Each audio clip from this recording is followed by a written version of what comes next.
desacostuma, porque o próprio ambiente te proporciona, quando você tá de volta em casa, te proporciona isso, né? Então, o Caetano, meu filho, ele nasceu, ele já entrou na rotina lá que eu queria que ele entrasse, né? Mas quando a gente viaja, ele não é que eu não me esforço pra manter ele na rotina, mas ele pede.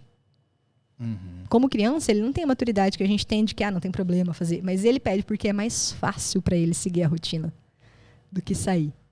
É muito legal. A experiência que eu tenho com o Caetano com rotina é maravilhosa, porque é tudo como a ciência explica, assim, sabe? Pra ele é muito mais confortável ficar lá na rotina. E por quê?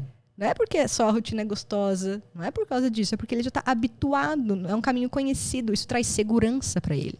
Entendeu? Tranquilidade, segurança. Exato. E tudo vem junto, né? Então, todo pacote, né? Exatamente. Então, quando a gente viaja, eu não... a gente, por exemplo, ele dormiu antes da gente vir aqui, né? Porque a gente sabia que se ele não dormisse, ele ia ficar estressado e tudo mais. Então, a gente mudou os planos para que isso acontecesse, né? Para ele também não sofrer tanto. Mas, à noite, não. Daí, à noite, ele não vai dormir no horário dele, nem nada disso. Mas porque eu sei que quando chegar em casa, o próprio ambiente já vai estimular que ele volte. A gente nunca teve problema ao voltar de viagem. Dele ter problema de voltar com a rotina, porque o próprio ambiente já proporciona isso, sabe? Então a rotina torna a nossa vida muito mais fácil em todos os quesitos. Hoje, a gente estando aqui, a gente tá numa viagem assim, eu vim para fazer o podcast, né? Eu falei, Daniel, vamos juntos, você não conhece Brasília, vamos aproveitar, vamos passear um pouquinho. Aí eu vou lá, e não é uma viagem nem de lazer, nem a trabalho, entendeu? Assim, não... Um misto, é um né? misto. Entendi. Então, o que acontece? Hoje de manhã, a gente foi, tomou café, não sei o que lá, enfim... sem horário, sem nada. Aí eu cheguei no quarto e falei, agora eu vou fazer as minhas rotinas de trabalho, que já estão bem especificadas, são vários linkzinhos que eu tenho que clicar, só pra ver se tá tudo bem, né? E tava tudo bem, eu fechei, agora vamos passear, vamos sair. Então, assim, aquilo me dá uma segurança de que tá tudo certo, entendeu? Tipo assim, não me deixa confortável. Se eu não tivesse feito elas, gastado 20 minutos ali antes, provavelmente eu ia passear ansiosa. Porque você só consegue passear. É como se o passeio fosse um prêmio por você ter cumprido aquela meta do seu processo. E as pessoas que não conseguem seguir um processo, executar um processo. Por exemplo, as pessoas que colocam lá no Google Agenda, 8 horas da manhã fazer caminhada, 9 horas responder e-mail, 10 horas fazer um roteiro de um vídeo. E aí o cara dá 10 horas, ele não fez nem caminhou, nem fez roteiro, não fez nada. O que tá pegando com essa pessoa? Na verdade, eu falo assim, que a agenda ela não é uma lista de desejos. Fale mais sobre isso. Não é uma frase minha, né? Mas, assim, quando eu li também, eu falei, nossa senhora, isso foi pesado. E, tipo, realmente, né? Então, é que, assim, a gente nunca aprendeu a usar uma agenda, né? A gente tem lá uma ferramenta que, sei lá, nem sei como isso é introduzido de fato, assim, na nossa vida, né? Eu não lembro, enfim. Mas a gente não tem também esse discernimento, né? Então, por exemplo, a agenda, eu aprendi que não é uma lista de desejos. Se fosse só chegar... pegar uma agenda e colocar lá horário para cada coisa, a vida de todo mundo estaria resolvida. Pronto, salvou, meu acabou. Deus, não precisava eu estar aqui ensinando sobre gestão, organização, nem nada, né? Então, o primeiro ponto agenda não é lista de desejos. Eu estudei vários métodos, assim, de organização, né? Tríade, essencial, lá, foco, a única coisa de TD, tudo que você imagina, tudo não, né? Mas o que eu consegui estudar, eu estudei. E eu cheguei a uma conclusão, todos eles partem de vários mesmos princípios, cada um faz do seu jeito, e eu cheguei numa conclusão, meio que misturando, assim, tudo que é assim. Só entra na nossa agenda coisas que são realmente... Tem duas questões, né? Primeiro que, assim, é aquela questão da rotina. Então, você vai lá e quer estabelecer um monte de rotina nova do dia pra noite. Não vai funcionar, exige muito esforço, que é aquilo que eu tava falando antes, né?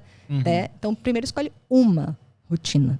Primeiro, é uma rotina de cada vez. E uma rotina seria o quê? Uma rotina do tipo olhar e-mail, que eu falei um exemplo? Pode ser, bem simples. Pode ser tão simples quanto isso. Aí o que você faz com essa primeira rotina? Com esse processo? Como assim? Com esse primeiro item. Você escolhe uma e aí como é que você organiza aquilo para que aquilo não saia do trilho? Daí você pode usar... Eu falo com meus alunos assim, quando eles começam a implementar as coisas que eu ensino, explico tudo isso, né? Que eles, querendo ou não, o curso são muitas atividades novas também, né? Então eu falo, começa aos poucos. E uma das coisas que é um dos gatilhos que a gente usa é deixar, por exemplo, a lista das rotinas diárias, né? Que quando começa o trabalho, que daí da pessoal você já não tem mais esse gatilho tão bom, deixar na página inicial do seu computador. Você não tem como fugir daquilo. Quando Nossa! Você tá... Não, e assim, parece um negócio idiota, assim, eu sei que parece. Eu tenho papel de parede, cara. Meu papel de parede, ele muda a cada 30 minutos. E tem uns 15 papéis diferentes. Eu coloco lá frases e lembretes pra eu nunca esquecer. Legal. Aí eu abro aquilo ali, tá um aleatório. Lembrei disso. Então, assim, quando a gente está estabelecendo uma nova rotina, a gente tem que entender, vai ser o caminho, vai ser difícil. Então, a gente tem que entender isso, né? Até que estabeleça. Então, eu falo assim, cara, cria o máximo de gatilhos que você puder para não esquecer de fazer isso quando você está começando. Né?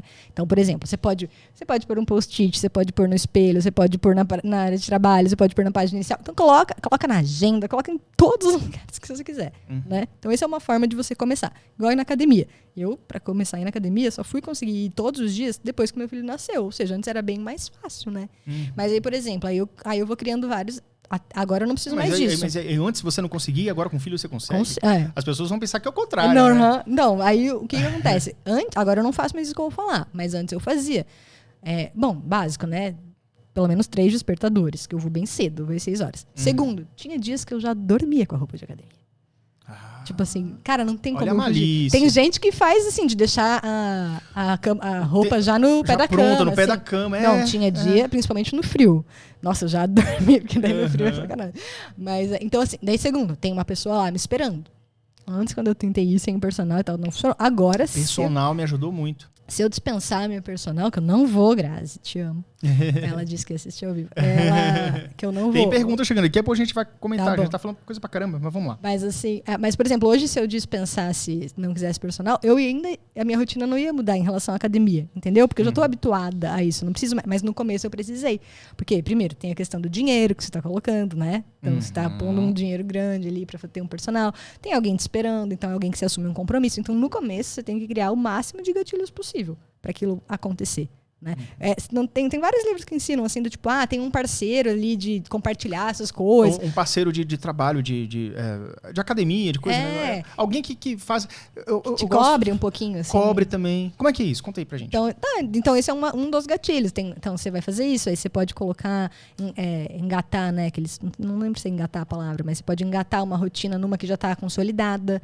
Então, por exemplo, se você já tem o hábito de escovar os dentes, isso não é um esforço, já coloca ali que você tem que passar o creme e sei lá o quê. Entendeu? Já engata uma na outra. Daí você não tem que... sentei, putz, me lembrei, agora vou lá, vou levantar, vou fazer. Então você pode utilizar, e claro, você não tem como usar todos os gatilhos para todas as rotinas. Cada uma vai ter seu contexto ali, né? Então você tem que analisar. Isso, eu li um exemplo muito bom, assim, que também me ajudou muito, que é esse negócio de gatilho, de rotina. Um livro chamado Rotinas Criativas. Rotinas Criativas. Esse livro, ele é de um brasileiro, inclusive. É brasileiro esse livro? Se eu não me engano, é um brasileiro que escreveu. Tá. E ele falava... Acho que foi ele. Eu acho que é desse livro, tá, gente? Mas é que eu já li tanto de rotina. Deve ser. Mas é um livro bom também, se não for o exemplo de lá. Mas E ele falava assim, que tinha um cara que ele queria voltar a tocar violão, praticar violão. Cara, a questão da rotina, da tarefa em si, não é o problema. O cara gostava de tocar violão. Entendeu? Então não é, eu tenho que gostar, tenho que buscar uma coisa que te dê prazer. Não é só isso. Né? O nosso cérebro, ele precisa criar aquela conexão lá de abrir o caminho, entendeu? Então, o que acontecia com ele? Ele chegava todo dia em casa do trabalho, cansado. Então, ele já tinha se esforçado para fazer várias coisas. Então, isso também já é um problema. Então, a rotina, o ideal é sempre você começar fazendo no começo do dia, não deixar pro final, né? Também é um ponto. E aí, o que acontecia? Ele se jogava no sofá e ligava a televisão e ficava lá e passava, não praticava, ficava lá, morto, acabava dormindo. E todo dia, esse era o hábito que já estava instalado nele. Então, o cara já tinha um hábito ruim. O hábito pode estar ali, o caminho trilhado, tanto pro bom quanto pro mal.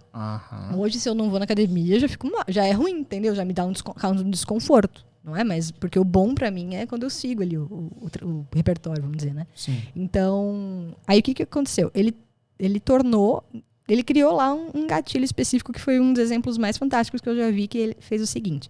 Já que o primeiro, ele engatou ali, né? Se o primeiro hábito dele é já se jogar no sofá, o que tá mais fácil? Ligar a TV? Então, o que ele fez? Fez o contrário. Quando ele sentar no sofá, que já é o hábito que está instalado ali nele, ele tinha que tornar mais fácil tocar violão do que ligar a TV. Então, o que ele fez? Antes, quando ele não estava cansado, quando ele começou o dia, ele pegou a pilha do controle remoto da televisão e deixou lá no criado mudo do último quarto da casa.